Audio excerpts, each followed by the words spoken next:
All right, so we've already had our introduction into covalent molecules. So now I'm going to teach y'all how to draw Lewis structures. So first off, let me share my white screen here. I'm going to show you a Lewis structure. So a Lewis structure, for example, would look like this. We know that with covalent molecules, there's a sharing of electrons between nonmetal atoms, okay? So a Lewis structure would look like this, where we see lines and things. If we break this down, we know that fluorine, for example, has 7 valence electrons. And if it bonds with another fluorine that has 7 valence electrons, right now they both aren't happy. They need 8 electrons to be happy. So when they get close enough to each other, they can actually share these 2 electrons here. And we can bring them even closer together. We see that those 2 electrons are joined between those 2 fluorines, getting each of those fluorines up to 8 valence electrons total. Well, that's not really how we draw it, though. We draw it more like what I first drew there, with a line between the 2. So the line here represents a shared pair of electrons. So that means that there's 2 electrons, one from each of those atoms, in between those 2 atoms, joining those 2 atoms together in a molecule. When you see a structure, you see these dots here, those dots represent lone pairs of electrons, where they are not bonded to anything else. They are just lonely, sitting there around that particular atom. They are not shared. The line represents a shared pair of electrons. Okay, so what we're going to be doing is we're going to go through a method to teach you how to draw these Lewis structures and how to come up with these Lewis structures. Okay, what I want you to do, though, is when you look at a formula, I want you to kind of make a guess as to what you think that structure would look like. Let's take water, for example. When you see something like water, H2O, we can look at that and we can make a guess that the oxygen is going to be in the middle and that the hydrogens are going to be connected to that oxygen. Okay? We can guess that this structure is going to look like this. But remember, each atom wants 8 electrons to be happy. So right now the oxygen's not happy, so we would guess that there would have to be some dots on the oxygen in order to get it up to 8 valence electrons. Okay? Now the hydrogen's different, though, because it's in the first energy level, so it only needs 2 electrons to be happy. So once you draw a line to hydrogen, it's good to go. Okay? So this is a Lewis structure for water, in which we have some shared pair of electrons represented by our lines, and we also have some lone pairs of electrons on the oxygen that are not bonded to those hydrogens. Okay?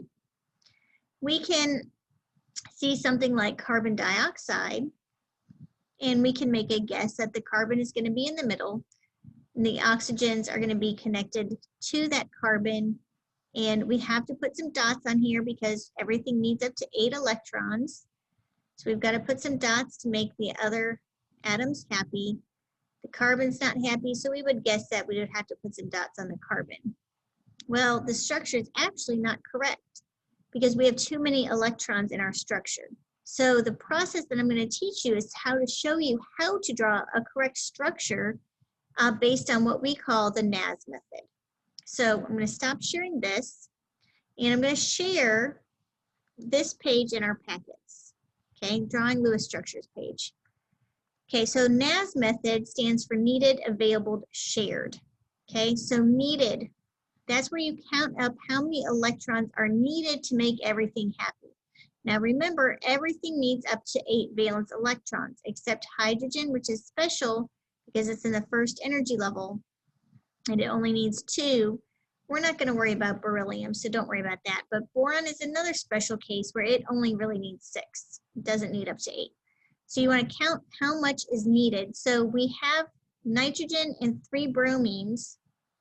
Well, we know that the nitrogen is going to need 8 electrons, and the bromine is going to need 8 electrons, but we have 3 of those. So we're going to add up all of these electrons together, and we can see that we're going to need 32 electrons total. to make everything happy. Available, this is where we're going to count our valence electrons. So we've already gone over this. You should be able to look at your periodic table and tell how many valence electrons each thing has. So we know that nitrogen has 5 valence electrons, and we know that bromine has 7 valence electrons. But there's 3 bromines, so we have to multiply that by 3. So that means we have 26 available electrons to us to make our drawing. Okay, so we have 26 electrons available. So I'm going to go ahead, I'm going to move this down, scroll down here. So then shared is where we subtract our needed minus our available. So we needed 32. We have 26 available, so that gives us 6 electrons left. And that's going to be 6 shared electrons here, okay? Now it says that we need to divide our number by 2. So we're going to divide this by 2. That means we're going to have 3 bonds. Okay, so once you divide by 2, that's telling us how many bonds we're going to need in our drawing. So when you draw your structure, we want the least electronegative thing to go in the middle. So when you look at NBR3, the one that's furthest to the left is going to go in the middle, except for hydrogen. Never put hydrogen in the middle. So the one that's furthest to the left goes in the middle. And we connect everything to it with a bond. Okay, and we need 3 bonds. We've calculated up here that we need 3 bonds, so we have 3 lines. So we're good. Now we've got to put dots around everything else to make it happy. So once you get your bonds, you put dots around everything else to get everything else up to 8. Remember, each line represents 2 electrons. So we put enough dots to get everything up to 8. Okay? You can always double check your work and count to make sure that everything in your drawing equals up to your available electrons. So I've got 2, 4, 6, 8, 10, 12, 14, 16, 18, 20, 22, 24, 26. I've used up all of my available electrons, and this is a good structure. Okay? Let's try the next one here. This is COCl2. So again, our first step is going to be to count what's needed. So everything needs 8. So carbon needs 8, oxygen needs 8, chlorine needs 8. I've got 2 chlorines. Okay, so that means I'm going to need 32 electrons. Okay, available, now I got to count my valence electrons to see how much I have available to me. Carbon has 4 valence electrons. Oxygen has 6 valence electrons. And chlorine has 7. We got 2 chlorines, so that's 14. So I've got 24 total electrons available to me for my drawing. Okay, so now I'm going to scroll down here again to calculate my shared. So I have 32 that I'm needing. I have 24 available. So that means I've got 8 that are going to be in the bonds.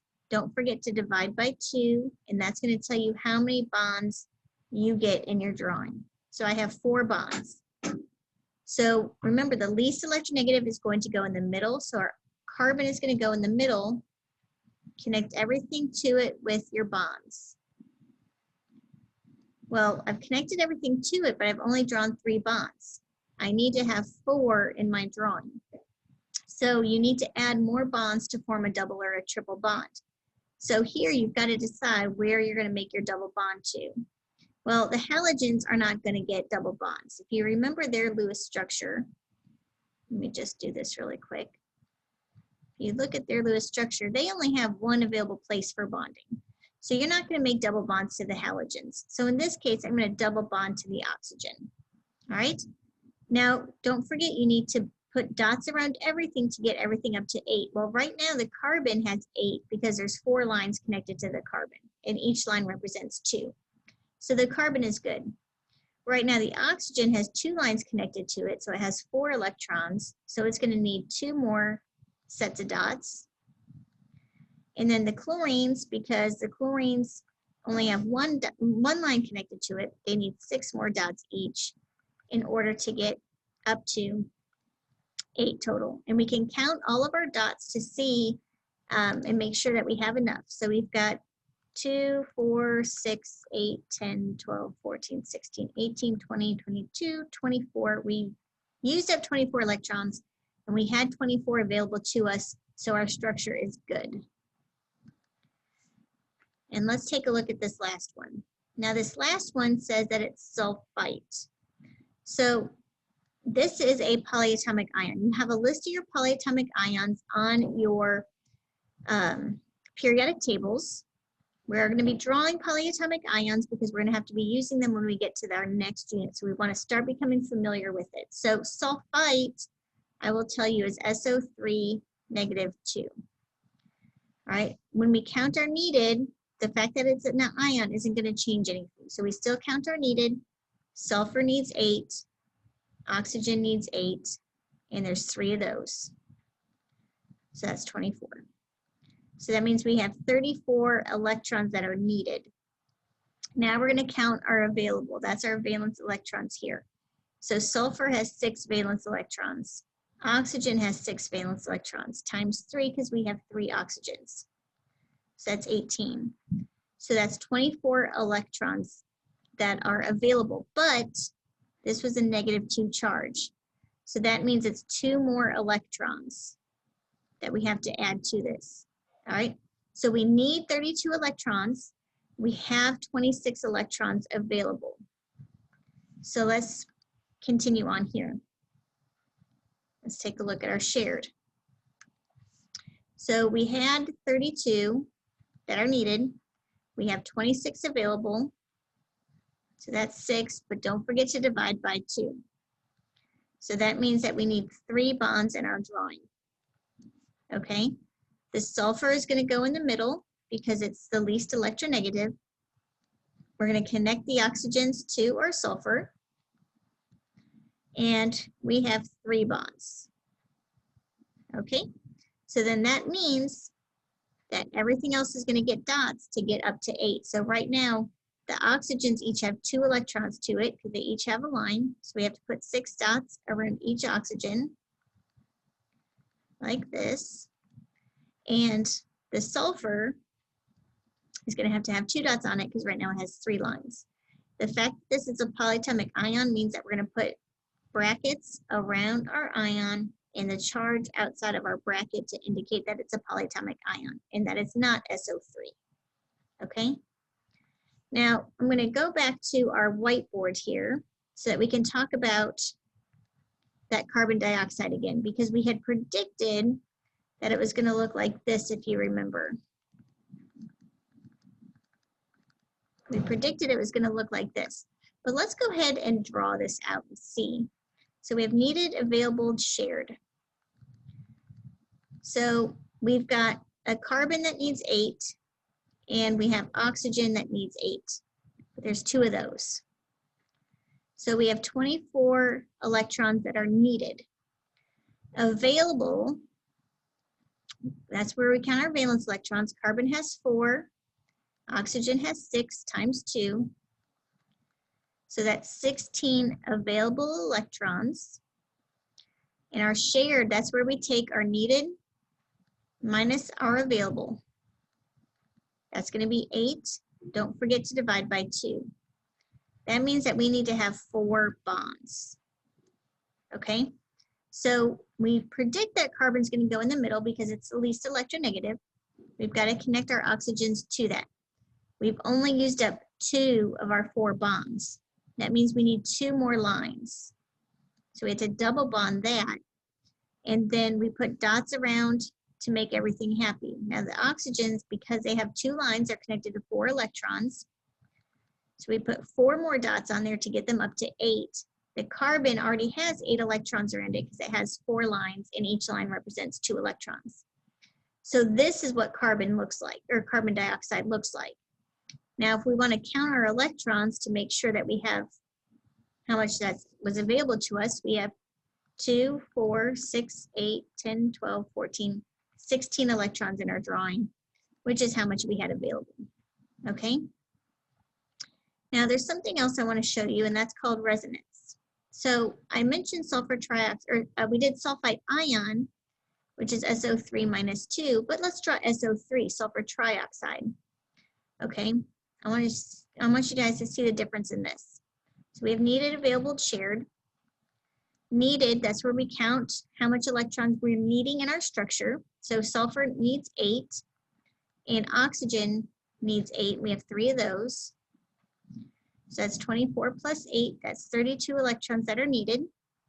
Available, sulfur has 6 available, and oxygen has 6 times 3. So that's 24 available electrons. So our shared, that's where we take our 32 minus 24, is equal to 8. Don't forget to divide by 2. So that means we need 4 bonds in our drawing. Okay? We're going to put the sulfur in the middle because it's the least electronegative. We connect the oxygens to the sulfurs, but we've only used 1, 2, 3 bonds. We're supposed to have 4. So that means we have to have a double bond. Now these are all oxygens. That double bond could be in any of those places. So what we're going to do is we're going to make a double bond, but to indicate that the double bond could be in multiple locations, we're going to do a dotted line and a dotted line here. That's called resonance. And that's where the double bond could exist in multiple locations. Okay. Now to finish off our structure, we still need to put some dots on here. The sulfur is already happy because it has 4 solid lines to it. Each line represents 2 electrons, so the sulfur has 8. This oxygen on the left currently has 4 because there's 2 lines, so it needs 4 dots to get up to 8. And the other 2 oxygens only have 1 solid line, so they have 1 pair of electrons, so they need 6 more dots. Okay. And this is a resonance structure. We do bracket resonance structures like this. Okay.